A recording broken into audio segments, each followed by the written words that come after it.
If you could put up the view graph up that I had on the slide there. Okay.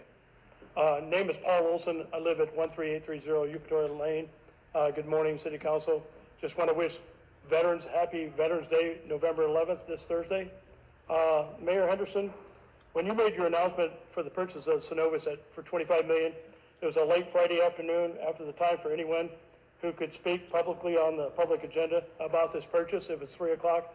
The deadline for anybody to put themselves on the agenda is at noon. And when I called you personally and asked you if I could give a personal point of privilege, you laughed and said, "No, I can't do that, Paul." Well, in the past, I'm sorry, but Julius Hunter gave me a personal point of privilege, and I really wanted to talk about it, but I was shut down. Your purchase of the Synovus building at 1148 Broadway can be found on LoopNet, which is up on the screen, but the building was built in 1957, making it 14 years older than the government center, which you are tearing down and spending another $25 million in renovation costs. What we have not been explained is how that is being itemized. How are you spending the $25 million? And you guys just basically rubber stamped that. The reason why I ask that is because there's asbestos was put into walls and flooring back in the 50s and 60s. And I'm just wondering if it's being spent for hazmat. In that respect, there never got an answer from you, Mayor, when I asked that. Mayor Henderson, you worked at CB&T Synovus at this location. In fact, I went to go visit you one time. You were gone, but you were the Vice President of Governmental Affairs. I asked, and I'm going to ask you now, did you receive any stock options from CB&T/Synovus when you left? You can finish your comments. Okay, the reason why I'm asking that, if you did, then you were to disclose that according to the city charter when it came to that, because it's a conflict of interest. Doug Jeffcoat was a listing agent for W.C. Bradley Real Estate for the Synovus property.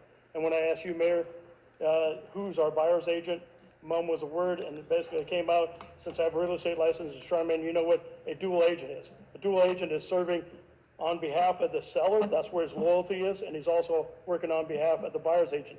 And I have a problem with that, because we should have a buyer's agent in that respect there.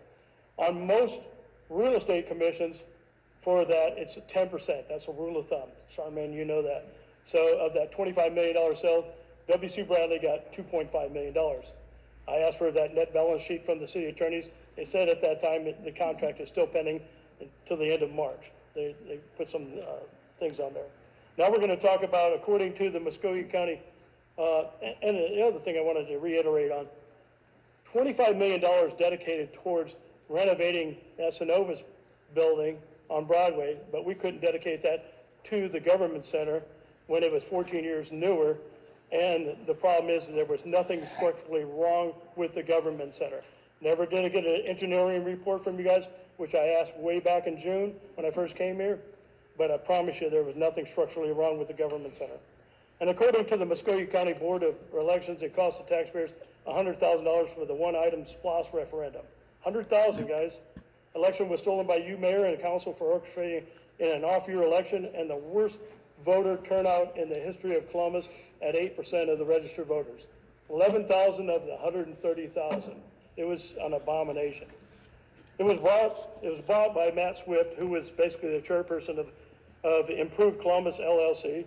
And basically, those people who were the big donors were the people who basically are going to profit off of this thing, or they profited off tax abatements in the past.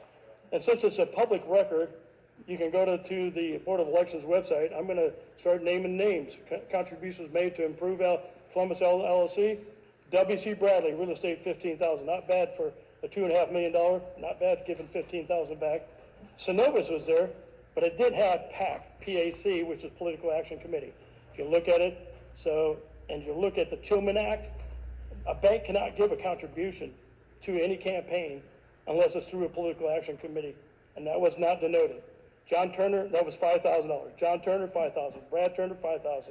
Those are the family that created CB&T/Synovus, okay? Chamber of Commerce, nonprofit, 501c3. Board of Directors, you're going to see Alexander on there. You're going to see a lot of people who contributed to the campaign literally themselves, and they're the ones that gave $6,500 of their money. Steve Butler, $10,000. Woodruff Real Estate LLC, 5,000. 20 Summerstone seconds. LLC, 20 seconds, Paul. 5,000. Greystone Properties, 5,000. JBA Capital, 5,000. Lockwood, 10,000. Alexander Electric, 1,500. Brassfield and Gorey, 1,000. Matt Swift, 1,000. And the real travesty is the expenditures of 64,000 was all spent on Monroe marketing in Savannah, Georgia. So that's the only expenditures they had.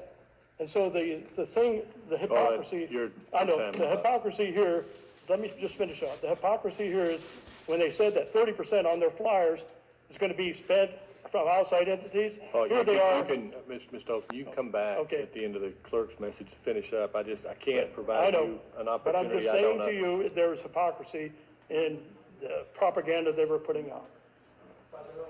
Got it. Thank you, sir. We'll